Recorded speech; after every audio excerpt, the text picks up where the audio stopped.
అందరికీ నమస్కారం. Epic story lines కు స్వాగతం. రామాయణంలోని అయోధ్యకాండలోని తరువాయి కథ. కొంతసేపు భరతుడు తండ్రి కోసం శోకించి, అయితే అమ్మా, ఆయన ఆఖరు క్షణంలో నాకేమన్నా చెప్పాడా? ఆయన ఆఖరి మాటలేమిటి అని అడిగాడు. ఓ రామా, ఓ లక్ష్మణ, ఓ సీత అంటూ ప్రాణాలు వదిలారు నాయన అన్నది కైకేయి. భరతుడు ఆశ్చర్యంతో, అదేమిటి, రాముడు, సీత, లక్ష్మణుడు దగ్గర లేరా అని అడిగాడు. అరణ్యవాసానికి వెళ్లారుగా నాయన. రాముడు నారబట్టలు జడలు ధరించి అరణ్యానికి వెళుతుంటే సీతా లక్ష్మణుడు కూడా వెళ్లారు అన్నది కైకేయి. భరతుడు మరింత ఆశ్చర్యపడి, ఏం, రాముడు ఏం పాపం చేశాడు? అతను పాడు పనులేమీ చేయడే. భ్రూణహత్య చేసిన వాడికి విధించినట్టు అతనికి అరణ్యవాస శిక్ష ఎందుకు విధించారు అన్నాడు. అదేం కాదులే, మహారాజు రాముడికి పట్టాభిషేకం చేసే యత్నంలో ఉన్నట్టు విని నేను ఆయనను 2 వరాలు కోరాను. ఆ పట్టాభిషేకం నీకు చేసి రాముణ్ణి 14 ఏళ్లు అరణ్యవాసానికి పంపమన్నాను. మహారాజు సరేనన్నారు. కనుక వశిష్ఠుడు మొదలైన వారంతా చేయవలసిందంతా చేస్తారు. నీవు చక్కగా పట్టాభిషేకం చేసుకో అన్నది కైకేయి. కైకేయి చెప్పిన ఈ మాటలు విని భరతుడు మండిపడి పెట్టవలసిన 4 మాటలు పెట్టాడు. నీవు మొగుణ్ణి చంపావు, రాముణ్ణి అడవికి పంపావు, నీ ముఖం చూస్తే పాపం అన్నాడు.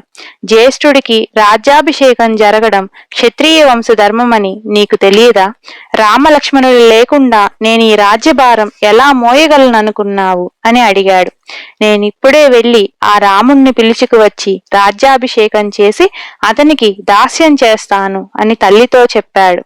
ఇంత పని చేసినందుకు కైకేయిని నిప్పుల్లో పడమన్నాడు, లేదా అరణ్యానికి వెళ్ళమన్నాడు. అదీ కాకపోతే గొంతుకు ఉరిపోసుకు చావమన్నాడు. ఇంతలో మంత్రులు వారున్న చోటికి వచ్చారు. భరతుడు వారితో తనకు రాజ్యకాంక్ష ఏమీ లేదని, రాజ్యం కావాలని తాను తన తల్లితో చెప్పి ఉండలేదని, కైకేయి తన తండ్రిని వరాలు కోరడం కాని, సీతారామ లక్ష్మణులు అరణ్యానికి వెళ్లిపోవడం కాని, దూరదేశంలో ఉన్న తనకు శత్రుఘ్నుడికి తెలియనే తెలియదని స్పష్టంగా చెప్పేశాడు. తరువాత భరత శత్రుఘ్నులు కౌసల్య వద్దకు వెళ్లారు. ఆమెను ఆలింగనం చేసుకొని ఆమెతో పాటు తాము కూడా ఏడ్చారు. ఆమె భరతుడితో కైకేయి తనకు చేసిన ద్రోహం గురించి చెబుతూ ఉంటే భరతుడికి తనను కూడా తన తల్లితో జత చేసినట్టు అనిపించింది. రాముడి అరణ్యవాసానికి తాను సమ్మతించలేదని అతను ఘోరమైన ఒట్లు పెట్టుకొని వేదన పడ్డాడు. కౌసల్య అతనిని ఊరడించింది. దుఃఖ సముద్రంలో ఉన్న భరతుడితో వశిష్ఠుడు, నాయన, ఈ విచారం కట్టిపెట్టి దశరథ మహారాజుకు ఉత్తర క్రియలు చెయ్యి అని హెచ్చరించాడు. తైలబాండం నుంచి పైకి తీసిన తండ్రి శరీరాన్ని చూసి భరతుడు, నాయనా, నీవు పోయావు, రాముడు అడవిలో ఉన్నాడు, ఈ రాజ్యభారం ఎవరు మోస్తారు అని దుఃఖించాడు. దశరథుడిని పల్లకీలో ఎక్కించి నగరం బయటకు తీసుకుపోయారు. శవానికి ముందుగా పురజనులు వెండి బంగారు నాణాలు వెదజల్లుతూ చందనము, అగరు, గుగ్గిలము మొదలైన ధూపాలు వేస్తూ నడిచారు. దశరథుడి భార్యలు పల్లకీలలో వెళ్లారు. శవాన్ని చితిపై పెట్టినాక దశరథుడి భార్యలు భరతుడితో పాటు చితి చుట్టూ అప్రదక్షిణంగా తిరిగారు. భరతుడు తండ్రికి నిప్పు పెట్టినాక అందరూ నగరానికి తిరిగి వచ్చారు. భరతుడు తండ్రికి 10 దినాలు మైలపట్టి తరువాత 2 రోజుల పాటు శ్రాద్ధాలు చేశాడు. బ్రాహ్మణులకు అన్నదానము, వస్త్రదానము, ఇతర దానాలు చేశాడు. 13వ రోజు అస్థి సంచయనం చేసేటప్పుడు భరతుడు అతనితో పాటు శత్రుఘ్నుడు తండ్రిని తలుచుకొని వివసులై విలపించారు. తరువాత ఒక చోట భరత శత్రుఘ్నులు జరిగిన దాన్ని గురించి మాట్లాడుకున్నారు. తన అన్న అయిన లక్ష్మణుడు తన తండ్రికి ఎందుకు అడ్డుపడలేదా అని శత్రుఘ్నుడు ఆశ్చర్యం వెలిబుచ్చుతూ ఉండగా, మందర మహారాణిలాగా అలంకరించుకొని ఆటకోతిలాగా తయారై అటుగా వచ్చింది. ద్వారపాలకులు దాన్ని పట్టుకుని శత్రుఘ్నుడి దగ్గరికి తెచ్చి, ఇదిగో అన్ని పాపాలకు మూలమైన మందర అన్నారు. శత్రుఘ్నుడు కోపావేశంలో మందరను పట్టుకొని దాన్ని హతమార్చే ఉద్దేశంతో జరజర ఈడ్చుకుపోసాగాడు. మందర వెంట ఉండే దాసీలు బెదిరిపోయి కౌసల్య దగ్గరకు పరిగెత్తారు. మందర కప్పు ఎగిరిపోయేటట్టు కేకలు పెట్టసాగింది. కైకేయి మందరను విడిపించడానికి వస్తే శత్రుఘ్నుడు ఆమెను నోటికి వచ్చినట్టు తిట్టాడు. అప్పుడు కైకేయి పరిగెత్తుకు వెళ్లి భరతుడిని పిలుచుకువచ్చింది. భరతుడు శత్రుఘ్నుడితో, ఆడదాన్ని చంపుతావా? ఈ మాట తెలిస్తే రాముడు మన ముఖం చూస్తాడా? రాముడి ఆగ్రహానికి గురి కావలసి వస్తుందని ఆగాను, కాని నేను కైకేయిని ఎప్పుడో చంపకపోయానా? ఆ గూనిదాన్ని వదిలిపెట్టు అన్నాడు. దశరథుడు పోయిన 14వ రోజు ఉదయం పెద్దలందరూ భరతుడి వద్దకు వచ్చి, రాజపుత్ర, రాజ్యానికి నాయకుడు లేడు. అదృష్టవశాత్తు జనంలో అరాజకం సాగలేదు.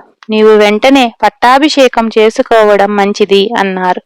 భరతుడు వారితో, జ్యేష్ఠుడే రాజు కావడం మా వంశాచారం. అందుచేత నన్ను రాజు కమ్మని మీరు కోరడం ఉచితం కాదు. నా తల్లి కోరింది కదా అని పట్టం కట్టుకోను. నేను అరణ్యానికి వెళ్లి జ్యేష్ఠుడైన రాముణ్ణి రాజును చేసి తీసుకువచ్చి అతనికి బదులుగా నేనే అరణ్యవాసం చేస్తాను. రాజ్యాభిషేకం అరణ్యంలోనే జరుగుతుంది గనక అభిషేక సంబరాలన్నీ నా వెంట తీసుకుపోవడానికి నాతో పాటు చతురంగ బలాలతో కూడిన సేనను వెంటబెట్టుకు వెళ్లడానికి అవసరమైన ఏర్పాట్లు చేయండి అన్నాడు. భరతుడి ప్రయాణానికి బ్రహ్మాండమైన ప్రయత్నాలు జరిగాయి. అరణ్యం మధ్యగా చెట్లు నరికి భూమి చదును చేసి దారులు వేశారు. నదులపై వంతెనలు కట్టారు. దారిలో అడ్డు వచ్చిన గోతులు, చెరువులు పూడ్చారు. దారి పొడుగున అక్కడక్కడ బావులు తవ్వారు. విడిదికి తగిన స్థలాలు చూసి అక్కడ వీధులు, ఇల్లు కలిగిన శిబిరాలు నిర్మించారు. ఇలాంటి శిబిరాలు సరియూ నదీ తీరం నుంచి గంగా తీరం వరకు ఏర్పాటు చేశారు.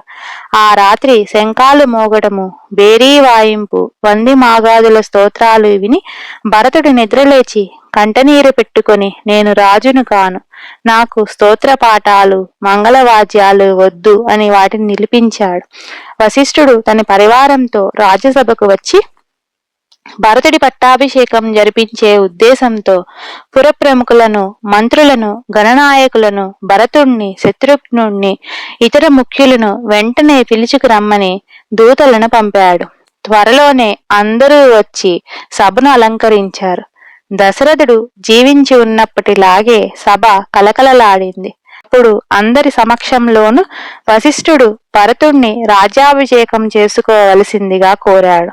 భరతుడు పెద్దలతో చెప్పిన మాటలే మళ్ళీ చెప్పి, నేను మీ అందరి సమక్షంలోకి రాముణ్ణి తీసుకురావడానికి శాయాశక్తులా ప్రయత్నిస్తాను. అతను రాకపోతే లక్ష్మణునిలాగే నేను కూడా రాముడితో పాటు వనవాసం ఉండిపోతాను. నా ప్రయాణానికి ఏర్పాట్లు ఇదివరకే ఆరంభమయ్యాయి. మార్గం వేసేవారు, మార్గరక్షకులు మొదలైన వారు ముందే వెళ్లిపోయారు. ఇక నేను బయలుదేరడమే తరువాయి అన్నాడు. ఈ మాటలకు అందరూ సంతోషించారు. ప్రయాణానికి సేనలను ఆయుత్తం చేయవలసిందిగా సుమంత్రుడు సేనాధ్యక్షులకు చెప్పాడు. అయోధ్య నగరానికి మళ్లీ ప్రాణం వచ్చినట్లయింది. మర్నాడు భరతుడు పెందలాడే లేచి ప్రయాణమయ్యాడు. అతని వెంట 9,000 ఏనుగులు, 60,000 రథాలు, 1,00,000 గుర్రాలు యోధులతో సహా కదిలాయి. కౌసల్య, సుమిత్ర, కైకేయి వాహనాలలో బయలుదేరారు.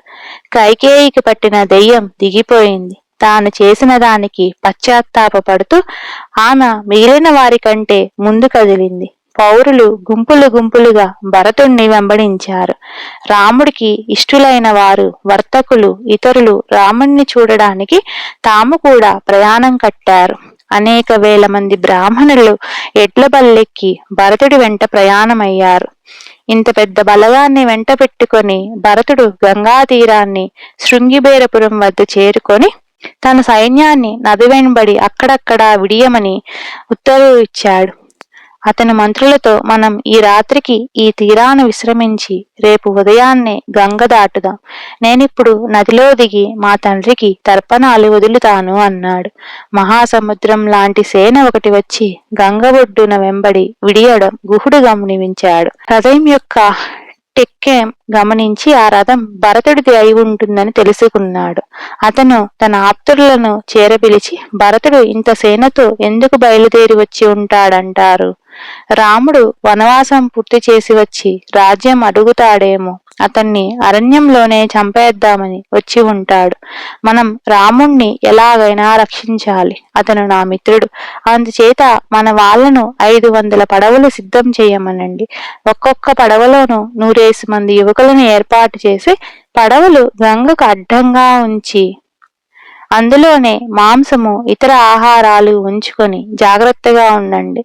భరతుడికి రాముడి పట్ల ద్రోహబుద్ధి లేకపోతే అతని సైన్యాన్ని నిరాటంకంగా నది దాటనిద్దాం, లేకపోతే మన పడవలతో అటకాయిద్దాం అన్నాడు. గుహుడు ఈ కట్టుదిట్టాలు చేసిన అనంతరం చేపలు, మాంసాలు, తేనె కానుకగా తీసుకొని భరతుడి వద్దకు వెళ్ళాడు. గుహుడు వస్తుండడం ముందుగానే తెలుసుకొని సుమంత్రుడు భరతుడితో, నిన్ను చూడడానికి బోయరాజైన గుహుడు వస్తున్నాడు. ఇతను బలవంతుడు, సమర్థుడు, రాముడికి మంచి స్నేహితుడు. అతన్ని తగిన విధంగా గౌరవించినట్టయితే రామలక్ష్మణులు అరణ్యంలో ఎటు వెళ్లారో వారి జాడ కూడా తెలుస్తుంది అన్నాడు. అయితే ఆ గుహుణ్ణి వెంటనే నా దగ్గరికి తీసుకురా అని భరతుడు సుమంత్రుణ్ణి పంపాడు.